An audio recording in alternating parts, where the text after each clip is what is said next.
کہ جب وحی کا نزول ہوا تو آقا علیہ الصلوۃ والسلام سیدہ خدیجہ الکبریٰ سلام اللہ علیہا کے پاس وہ تشریف لائے اور فرمایا کہ میرے ساتھ یہ واقعہ پیش آیا ہے. تو آپ نے پھر کن الفاظ میں ان کو آقا علیہ الصلوۃ والسلام کی دل جوئی فرمائی، ہمت بندائی. فرمایا انک لتصل الرحم وتصدق الحدیث وتحمل القلب وتقری الضیف وتعین علی نوائب الحق، کہ فرماتی ہیں کہ آپ کو اللہ پاک مایوس نہیں کرے گا، کبھی رسوا نہیں کرے گا. کیوں؟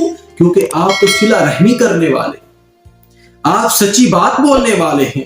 جو نادار ہیں، کمزور ہیں، مفلس ہیں، ان کا بوجھ اٹھانے والے ہیں. اور پھر فرمایا آپ تو مہمان نواز ہیں یا رسول اللہ صلی اللہ علیہ وسلم. اور آخری جو بات آقا علیہ الصلوۃ والسلام کی سیرت کے حوالے سے سیدہ الکبریٰ سلام اللہ علیہا وہ فرماتی ہیں کہ حق کی وجہ سے پیش آنے والی مصیبتوں پر آپ لوگوں کی مدد کرتے ہیں. کہ جس بات پر توحید کی گواہی آقا علیہ الصلوۃ والسلام نے پیش کی اپنی 40 سالہ زندگی، وہ 40 سالہ زندگی کس بات پر منحصر تھی؟